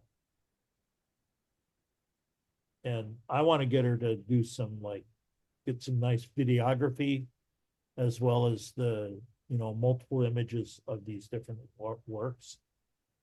But she doesn't give a shit about that. She just wants to do the work. So, yeah. That makes sense. She's an artist, I can't make her do anything. She's Yeah. my daughter. I worked with a local But artist this who is does a Drupal sculptures. site. Yay. And all this work gets fed from another system that she's got out there that she posts all of the individual information about the works and everything. So we're pulling all this in, and we're going to eventually make it do more, but we'll see. Shoemaker's kids, I don't make anything from doing any work on her site. You know what I mean? Mhm. Oh, yeah. Anyway, okay, I'm done. Thanks for for sharing. indulging me, folks. Yeah, it was a good share. Yeah, thanks for doing the demo. Yeah, but certainly I'll take a look at that module and see what we can do with it for Maria Rosa out there. Yeah, the more eyes, the better, right? Cool. So we're kind of getting towards the end of our meetup, and usually towards the end, I like to ask people if they have any ideas for future meetups, like things that they want to talk about. So if you have anything off the top of your head, we can peruse that. But if not, then consider putting it in our Slack channel, and we can take a look at it that way. Yeah. Put the Slack channel So, there. Chad, I have a question. Are you guys trying to get other local meetup groups to get on this meetup? Yeah, we're certainly inviting. The whole premise here, Bob, was mostly to make a meetup that's super accessible. You don't have to travel to it, you just show up. Yeah. And there are pros and cons, obviously, to being in person as well as being remote. But that was really it, is just making sure that something was accessible and also not East Coast centric. Yeah, right. Yeah, I remember we couple times we had some people from Australia as well. Do you remember from Yep. Australia. Brisbane? I know this is lady Жанна. Yeah, Yeah, shoot. she's a Russian speaking lady, and another India. lady, yeah, from India, yeah, also, and I forgot the capital of Australia. Yeah. Sydney. No, it's not Sydney. It's not. Not Melbourne. No, it's inland, isn't it? Not. It's between. It's not a Calgary. Uh, I forgot. Okay. Yeah. Yeah. And also from New Zealand, yeah. Somebody Yeah. have been as well. Yeah. Yeah, but Canberra. San Francisco had one a couple weeks ago. Yep. They're just starting to get going again, and they did it. They did it a hybrid. They did remote and in person. I don't know how many people they had in person, and then Central Time Zone. We decided to do so we've got a Central Time Zone channel out on Drupal Slack. And we tried to set that up so that we're doing a quarterly one where different meetups that are meeting locally Mhm. are hosting the whole remote on a quarterly basis. And we're just starting that this year. So we've had two so far. And so doing it quarterly, but Austin and downtown Chicago, Fox Valley, Minneapolis, Nebraska, Omaha, Nebraska was in there too. So those are the ones that have taken part so far. And East Coast is trying to do the same kind of thing. Yeah. But in Central, we're trying to do it with to help local meetups get started and kind of have a program. So the online portion is shorter and the in-person one is longer. So once the online one's done, we hang around and meet in person with stuff and that's seems to be working fairly well to start out. Yeah. Yeah. I like the idea of networking, supporting the community, testing out ideas, just bouncing things off of each other, that sort of thing. Yeah. And the more cross pollination you get, like you were saying, like different meetups can kind of commingle a little bit, the better. The East Coast one just did theirs tonight. And I saw Bernardo on that one. Yep. My time it was 5 to 6. And then my wife and I went out to dinner in between, and I came back for this, right? Mhm. And but they had quite a few people on it. It was 20 people or so, and I think at least 2 or 3 locations. Oh, nice. So the got on like an in-person thing too. So it's kind of fun that way. Yeah. So just throwing the idea out there, just the more ideas everybody's got, the easier it is to make things happen. I Oh, think for we're sure. going to see a lot more interest in Drupal. Yeah, absolutely. I That's guess kind of fun. any place that you encounter folks that might be interested, just let them know about our Yeah. meetups. It's Yeah. basically the first Wednesday of every month. We'll rarely skip it unless there's like a holiday or Yeah. some major event happening. But yeah, Yeah. And I we think keep it that, as a habit, yeah. yeah, yeah, I think that I'm trying to think. Luke, yep. McCormick, what's his last name? Pardon? McCormick. Yes. McCormick, yeah, Luke McCormick. Yes. Luke McCormick is kind of starting up the San Francisco one again. Yeah, So he's you got a may good want to structure talk for to it. him about coordinating some schedule there or something. I don't know. Yeah, he pops on this every now and again too. Good. Mhm. Good. Yeah. That's good. Well, it's good to see you all. I think it. So we can wrap up unless there was anything else that you wanted to cover. But I did want to say again, invite anybody who is interested. I'm mostly active on the Slack channel in terms of just making announcements and stuff like that. We use Luma for the event reminders and stuff because it's free, unlike Eventbrite and other platforms, or what's the other one? Meetup.com. Didn't want to pay for that. But if you also have topics, or if you wanted to do a presentation, or like you did live demos, stuff like that, it's an open platform. Cool. Awesome. Thank you so much. Yeah. Thank you. Thank you, Jens. Keegan and Andrew too. See you. And, Yeah. and thanks, Chad, for putting this together. You mind if I just put out there real quick? One thing, just like 2025 was like not a very good year for Agaric, I'll say. Yeah. Just in terms of it's not a good year for anybody. Not a good year for anyone. But Yeah. anyway, I'm just putting out there that we are actively looking for clients right now. And so, if anyone has any connections or ideas for places to look, anything's appreciated. Obviously, I don't expect someone to be like, yeah, here's a client on a gold platter, but just in case.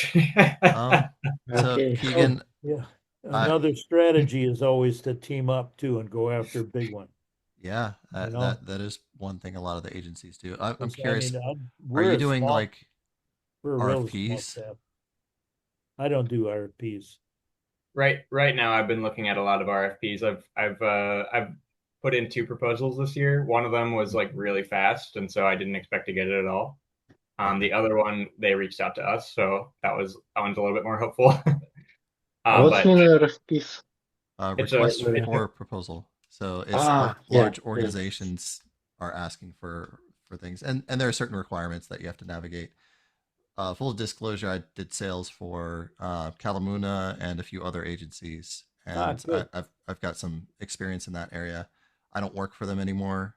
I don't obviously disclose trade secrets for obvious reasons, but I can at least point you in the right direction of like there are public platforms like RFP Mart, or depending on what industry you're focused on, there are different platforms that you can kind of curate.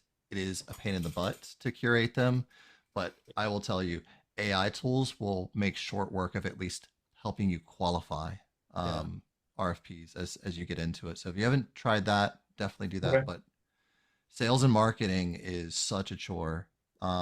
It's really none of our forte. Yeah, it's a necessary evil.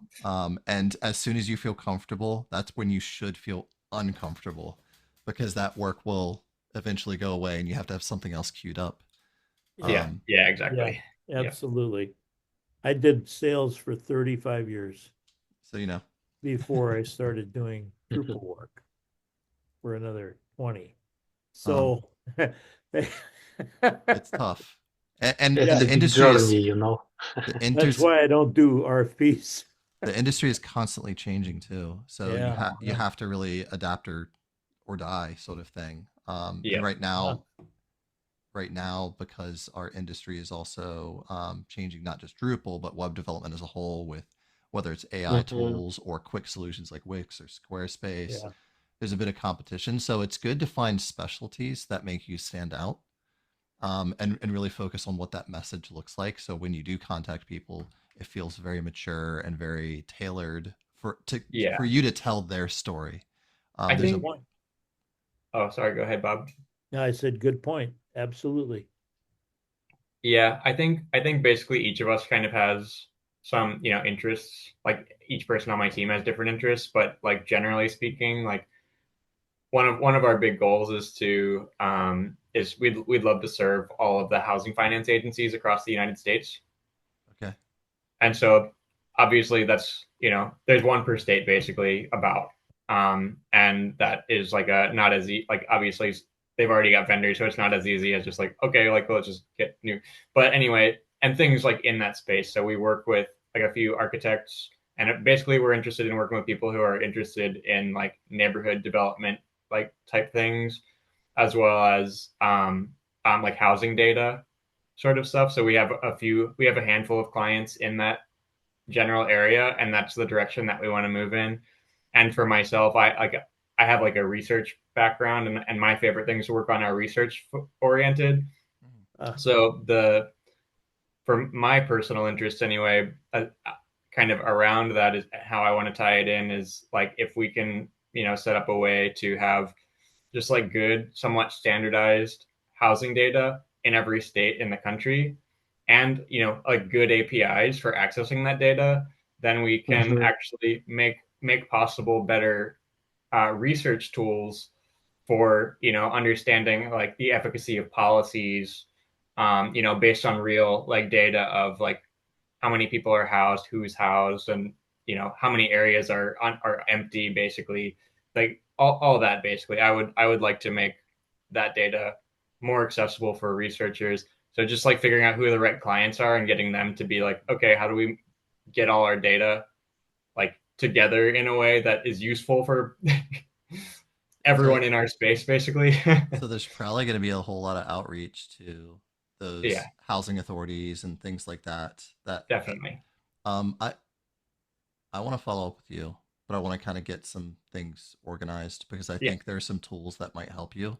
I have Okay. like a spreadsheet that I would use for literal outreach and stuff when I was a contractor that Okay. might be helpful for you to kind of like track your lead efforts. Personally, I avoid cold leads like the plague. I know. Because I feel like they're a complete waste of time. So instead, you just seek out the warm leads, people who would even remotely be interested. Yeah, and get them Go from before they put their RFP out. Yeah, Yeah, yeah. exactly. If you haven't gotten to them before that RFP, you've already lost, I guarantee you. I'm Somebody else basically, is in the door. I guess I was basically thinking that, but I think I was going a little bit more like, I think the tactic I was going to go for was, if I see an RFP and I reach out to it, if they're not willing to meet with me prior to me submitting my proposal, then I'm not going to. That's a Like, good measure. That's yeah. absolutely a good measure. Yeah.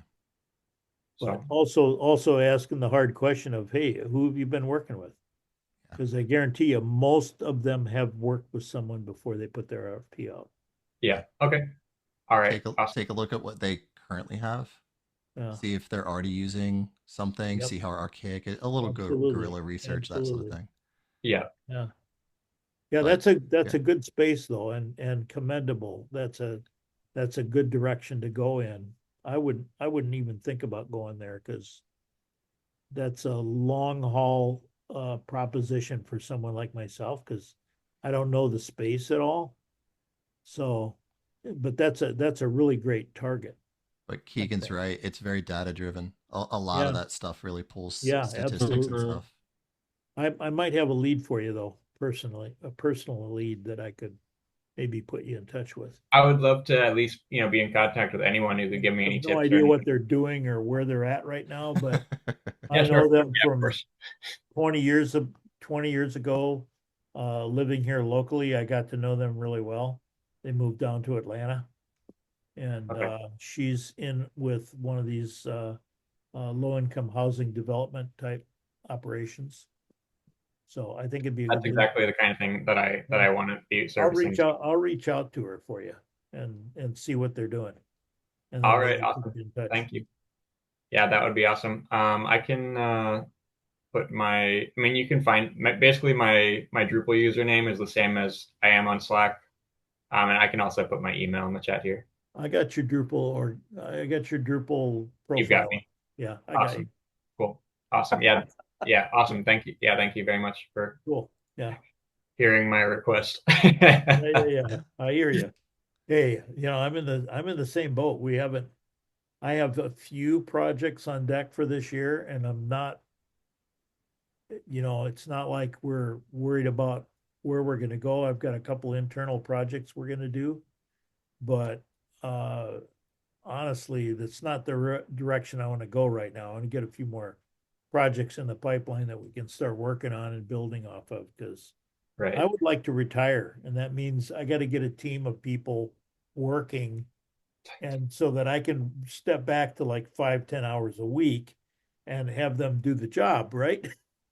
That's my retirement. That's my retirement plan, man. So I don't Yeah. want to keep doing this shit. Yeah, I know. Yeah, anyway. All right, Yeah. fellas. But Well, thanks, Chad, for putting this together. Appreciate it. my pleasure. My pleasure. Got to All right. contribute somehow, right? Okay. Take care, you. fellas. Take care, guys. All right. Yep. Thanks all. Bye bye.